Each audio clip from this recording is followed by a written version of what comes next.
So, I'm here at the University of Chicago, as you all know, and sometimes as a physician, trainees come to me and they kind of worry about their Islamic identity, when they're practicing as physicians. So I want to tell you that I want to ask you before I get into my talk and before I hit my 19-minute timer, there's two individuals, one a scholarly cohort and another person who helped arrange this, who during this retreat found out that their loved ones are really ill.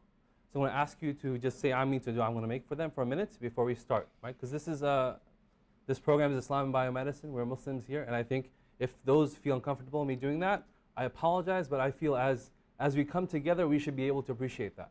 So may Allah, Allahumma ashfi maradana wa ma'atul muslimin, Allahumma ashfi maradana wa ma'atul muslimin, Allahumma ashfi maradana wa ma'atul muslimin. Jazakallah khair. So with that, inshallah, I'm going to put my timer on so that Dr. Murray doesn't have to worry. And I feel as an interloper, as an imposter speaking to you, perhaps that mic drop by Mufti Kamaluddin, oh sorry I said it, by Mr. Kamaluddin was meant for me as individuals who try to act sometimes as scholars, but I am really like an emergency doctor, right? I come and triage issues, I try to take care of them best I can and hand off to those who are experts. So I'm going to present to you on this notion of the biomedical instructions of maslaha and darura. And here's what I'm going to do. So there are a few slides here that give you the take-home points in the beginning. I'm going to try to build up to that near the end. So I'm going to introduce epistemic concepts and relational schematics. I'm going to use this notion of social coefficient of knowledge by T.F. Torrance, a Protestant Scottish theologian. I'm going to talk a little bit about the concepts of knowledge, perception, and reality. These are terms that are widely used in Islamic by logicians, some of who I mentioned there. And this notion of counterworlds, again, by a colleague and teacher and a mentor of mine, Gunther Thomas and William Schweiker here at the Divinity School in Chicago, also in Germany. I'm going to use these terms, right, to bring different sciences together to talk about things that are centered within Islam, these bridging constructs of maslaha and darura, and I'm going to examine their function through conventional usul and maqasid framework, something I've been working on for a little while. And then I'm going to propose for all of us to make biomedical enhancements to their application, right?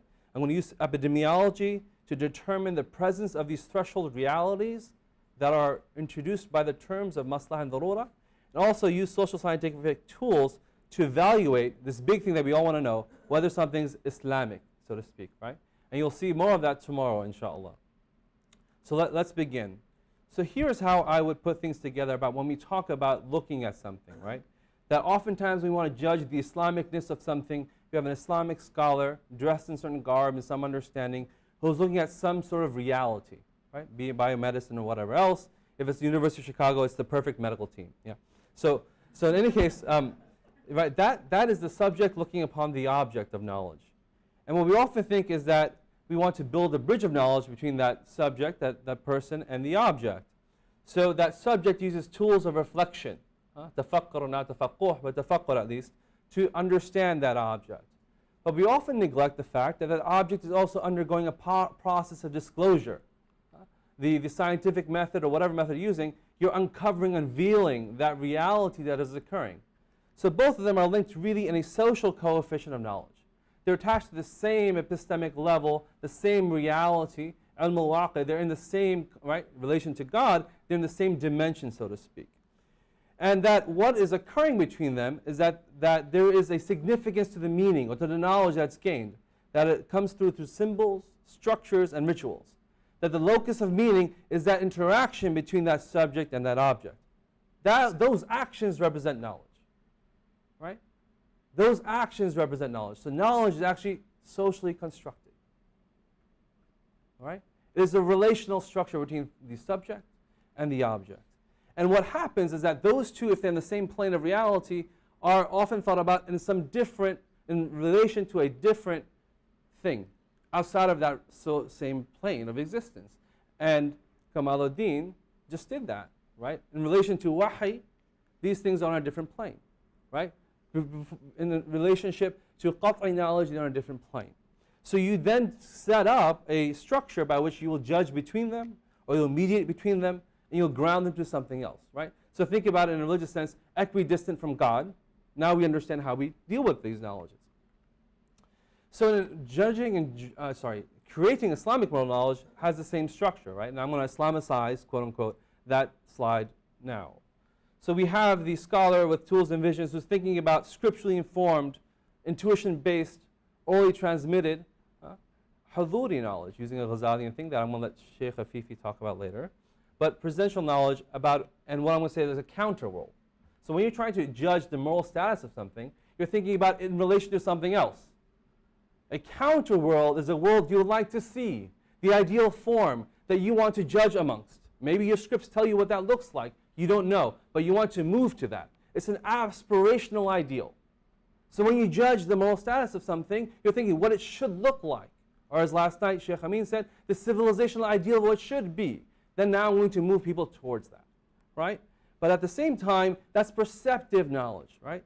That it is not what it is. When you look at the world, it's not what it is, but what I perceive of it, what I can glean of it, right? It's not its true representation of reality, particularly if you put that God plane, right? And what God knows and what reality is, I don't know, but I perceive it as some semblance of reality, how I'm applying my tools to understand that reality. At the same time, you have processes of disclosure, the fact that we often neglect in this conversation between jurists and clinicians and theologians, right? That you're using rationally derived, scientifically analyzed tools to disclose the reality that exists. Husuli knowledge, using that structure of Ghazali for a second, right? But the point, again, is that they are both equidistant from God. They're in the same domain. So your relationship structure has to acknowledge that, right? You can say one is higher, one's lower, but you must understand two things are happening at the same time. It's not just you get someone and tells you something and that's it, I'm done, right? There's qati because some doctor told me. Okay, so now moving forward a little bit to an area which tomorrow we're going to talk about in more detail. But when you ask what can I, ought I do, what is the Islamic perspective on X, Y, Z, often it takes the form of a doctor, right? Maybe on behalf of a patient, asks a mufti or a qadi, and he thinks about the Quran, Sunnah, maqasid, and qawa'id. He thinks about the legal structure and issues a fatwa, right? Does that really account for the slide before? And how does it account for the slide before? Right? So where are we at and where we need to go? So those were the money slides, so to speak, and truly the money slides, because JTF funded some of that work. The rest of this is now my sort of, going beyond that for a moment. So let's start off with these two terms. If you do fatwa review, you'll think about in Islam and biomedicine, these terms are used all the time by fuqaha, maslaha and darura. Right? Something is a maslaha, so we should go for it. Something is a darura, so we don't like it, but you can do it. This is how they approach biomedicine. And we think about it oftentimes in the public, well, the maslaha and darura are coming from some notion of Quran and Sunnah and these sort of sources, right? But again, as I said, we forget how that reality is being disclosed to the scholar. What are the mediating mechanisms, right? And there's debate, and there's good social scientists who have talked about this, about what is actually occurring when they study both the processes of disclosure and the analytical tools that jurists use, right? Do the preconceived notions of biomedicine bias assessments? I can tell you that, right? That if people think medicine is all good, they're going to give medicine approving fatwa. If they think medicine is all defunct, they're going to give you a fatwa that say, stay away from that, don't do that, yeah? But whatever it is. And there's some good studies on that. We'll talk about that in Q&A. The other question and the misconception is that are the benefits to be derived from medicine scripturally bounded? Is it all within the Quran? Huh? That's all we know. Or is it not? This also has reflections in usul al-fiqh about how we think about maslaha. I'll get to that in a second. And is dire necessity purely subjective? Some schools talk about, well, if there's a darura, it has to be judged by the moral agent themselves, the patient themselves. Why are we asking the mufti then, if the darura exists? In some schools, they just say, you have to judge. If this isn't a time, you have to take the exception. Tahqiq al-manat, in the sense, who's going to do that? The subject themselves, right? So in any case, let's now move through maslaha, and then I'm going to add on the biomedical instructions. So maslaha, literally meaning benefit or interest, has a theological significance, right? It represents the ultimate moral end of moral law. Dar'ul mafasid wa jalb al-masalih, right? To remove the things that are harmful and bring about benefits. So this is the notion of what Islamic law comes for, what it is for, in a sense. And yes, I lean towards the Dar'ul mafasid in the beginning, but in any case, categorizations of this term, maslaha, or this construct as I'm using it, there are different classifications and different ways we think about it in terms of sources, as I just mentioned, whether it comes within the text, outside of the text, approved by the text, rejected by the text, right? So you can ask your legal scholars about that. But also in terms of where I'm going to now deploy it, importance. Is this interest, this human interest, is it daruri? Is it essential or necessity? Is it haji? Is it a need? Or is it tahsini, enhancing? And I think this classification now must interrogate social reality. Right? Text first, categorization second, reality-based. So the function of maslaha is, right, in one use is to use in qiyas, right, or in another sense is to ground law when the scripture is silent. And there's this debated notion whether masalih can overturn text-based rulings. So I won't get into that. Darura, the other end. Right, so it's related to this term of darar or harms. Its theological significance is that it's really, if you think about it, it's a non-normative, undesirable state. So yes, things can be done, but that's not the counter-world ideal. Right? It's not the ideal. This is a state that's exceptional. And the empirical and social reality which makes it exceptional is always fuzzy, both within the text and in the way that the interpreters of text have analyzed them. Right? So one might say it's a dire state where one may perish or come close to perishing. Some talk about this extreme immediate sense of harm. Others talk about, no, the harm can be further removed from the immediacy. Right? It could be a future harm. And it leads to a lot of, in our qawa'id, a lot of maxims and entire books about that, how to use them. And the one that we all in medicine, all doctors probably know this, and they use it all the time. Right? The necessity renders impermissible things permissible, or that harm must be removed. But the function is that's used to allow for contingent permissibility when the literal application of norms from the text, right, might lead to hardship. Okay, so moving forward. The maqasid sharia, I think, in a sense, gives us a framework to link both of these together.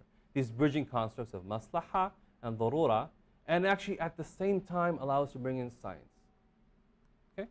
All right. So what are the maqasid? I'm going to buzz through these. You should do some detailed readings. Actually, there's some books out there, not mine, maqasid.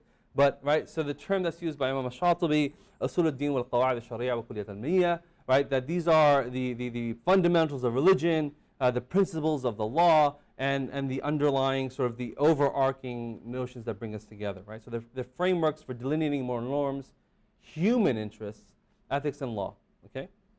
They can signify many different things. Again, I'm going to now indicate, because I think my time is going to come to close soon, but I'm going to indicate that they can mean many different things in the different genres of Islamic law.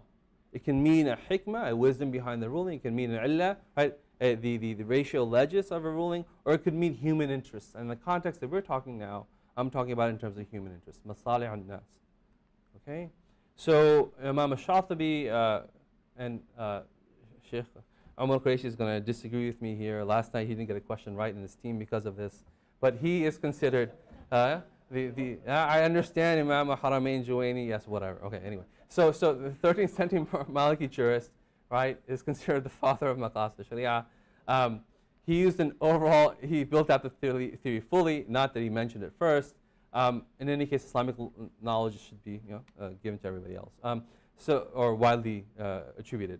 So in any way, he used the inductive method, looking at, and he argued that I use induction to get at these sorts of an axiology by looking at the overall inner spirit of Islamic law rather than its outwards particular rules. And he started, and I think this is important for us to understand, he started looking at the legal punishments in the Makki Quran to understand the human interest. When God says, can you take life? This is a ruling in the Quran. Then the Madani surahs explain that value, that human interest, more fully, and the Sunnah corroborates that. But he started with that, the Makki Quran, where there are actually punishments prescribed.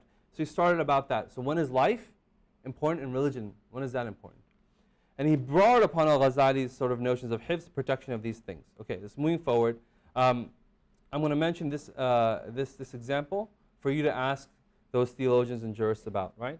So this is a good illustration of where the hikmah, illah, and masalih come together when the ruling is, or the text-based ruling is that the Prophet Muhammad ﷺ allowed for shortening of prayers during travel, and the Quran allows travelers to postpone fasting in Ramadan when you're traveling.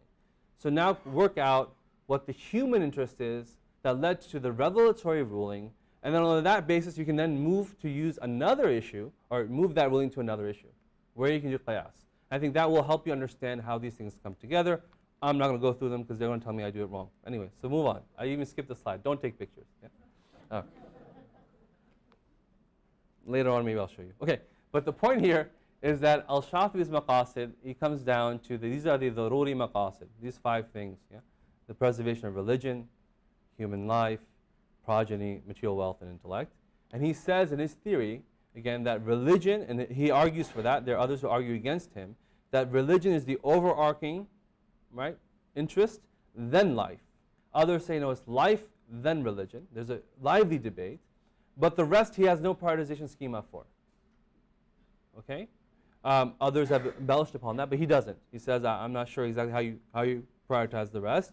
But he does say, in terms of, for us in medicine, life and religion coming off the time, often in juridical rulings, you know, if these, life or religion, are surely at risk, then this maxim of necessity renders the impermissible permissible can be invoked. Importantly for our sake here, where we can bring in science, is that he says, okay, all I know in my entire treatise is that these are the essential objectives. Those secondary objectives above that, the tahsini and the haji, right, you can infer them because they're either in the text carried with the explicit ones, or you can determine them by reasoning. Now, he's a Maliki jurist, right? He was fond of Maslaha Mursala. He does that. But he says that you can now infer and attach benefits and harms in this world to create secondary objectives aside from the primary ones that I've delineated for you from the texts. Okay. So now let's go back to that schema I put up, right? So you have a scholar looking at a counter world, right, that he wants to bring about or help bring about, or the actual state of affairs, and that object is undergoing disclosure. So the scholar should ask, well, are interests, human interests, right, at risk? Does hardship predominate? Where is he going to get the answers for those questions? What body of knowledge? Right? Or are human interests preserved, or are they facilitated? Where is he going to get that answer? From who? If you're using that schema, it cannot just be from the text. Right? To accurately answer these questions, you need data from both scripture and society. You need both husuli and huduri knowledge to come together.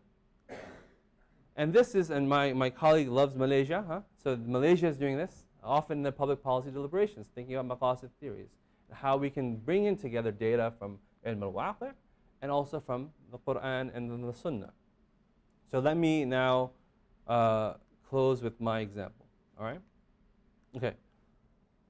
So let's use it in the field of biomedicine. So there are many approaches to this. This is the approach that I'm adopting for a moment. That let's think about health and flourishing through the text. And the text meaning Shatibi's text here, right? So extract the visions of health and flourishing embedded within his essential objectives, how he identified them, and that these visions set for us minimal end goals for biomedicine. These are the interests that medicine as an activity, right, should help secure. And that the secondary objectives of medicine are added based on what medical science itself tells us is helping preserve those essential interests. Right? So, and there's 3 dimensions to that. And in his construction, in his text, he talks about you have to preserve life, hifz al-nafs, right? You have to protect the production of life, the maintenance of life, and protect against its removal globally. And he identifies these 3 things, right? Legitimate procreation, provision of food, and provision of shelter and clothing. But those, again, were just the essential base minimum.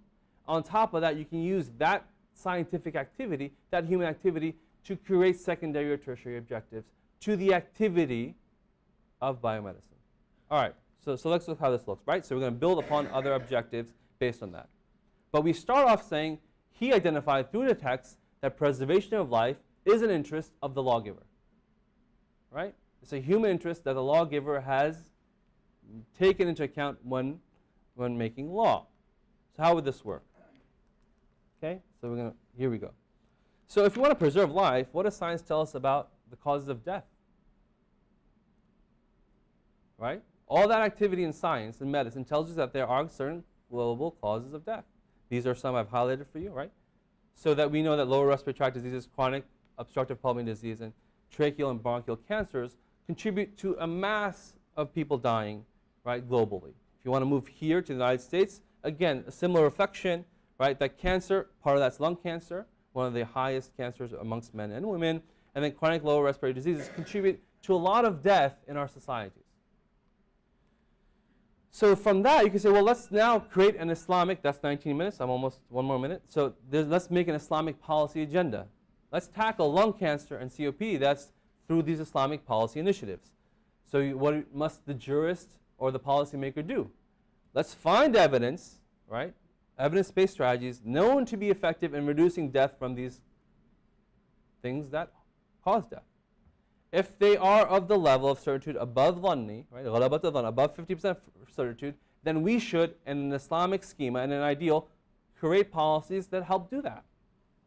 So that might include, in our context, levying taxes on tobacco products reduces tobacco use, reduces cancer, right? Or regulating advertising to children reduces use that will then reduce death from smoking and chronic obstructive pulmonary disease. Or educating the public in school and clinical and community settings actively about the harms, right? That's why the Surgeon General's warning on the carton of cigarettes reduces use, reduces then harms of that behavior, reduces mortality. We don't need some stamp from the Quran to tell us these are Islamic policy initiatives. These are Islamic policy initiatives. This is Islamic. Right? So that's the misunderstanding of how we think about these things. So we can create, I argue, an authentic, ethical Islamic agenda that is grounded in Scripture, that incorporates scientific knowledge and scientific activity. So now just for a minute, not even a minute, I'm going to kind of preface tomorrow. Right? So we're going to talk about organ transplantation, and I say between the poles of maslaha and darura. So let's see. If you want a jurist to ask for you, what is the Islamic ethical legal perspective on kidney transplantation, for example? So, and usually, as I said, it's mediated through the clinician. There has to be now a dialogue between the two. It can't just be the clinician asking the jurist, right? They have to interrogate each other's knowledge. Things are being reflected and things are being applied.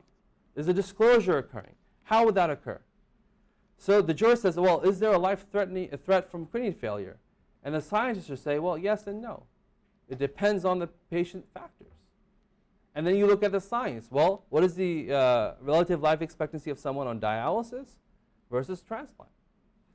The jurist would ask, is life preserved via transplantation? Well, the scientist then should say, largely yes, but again, it depends on patient factors. Right? What are the data? What are the 5-year survival rates post-transplant with respect to quality of the organ received? We know that organ transplantation is one thing. You get a cold ischemia, a warm ischemia, different types of people donate their organs, right? And then the jurist would ask, well, do other interests and harms accrue from transplantation? What are the secondary maqasid here? Well, the scientists say, well, there are various personal and social benefits and harms of transplantation, including how you know that people have higher rates of infection because they have to have and take immunosuppressives, right? And we also know that there's societal things like black market that exists.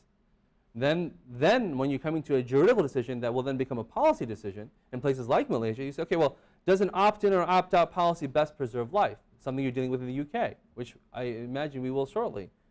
I don't know. I don't know. That's what the scientists should say. And then you find the data, do the research, right? Islamic institutions should fund this research to understand this. Does the proposed increase in organ availability after such a policy or before impact people's attitudes towards that? Is there actually data on health behavior impacts due to decreased trust? Because if the state, quote unquote, owns your organs, then what happens to the other aspects of healthcare? So this is how a dialogue should occur. With that, I'm going to end. Jazakallah khair, and we're going to take the Q&A.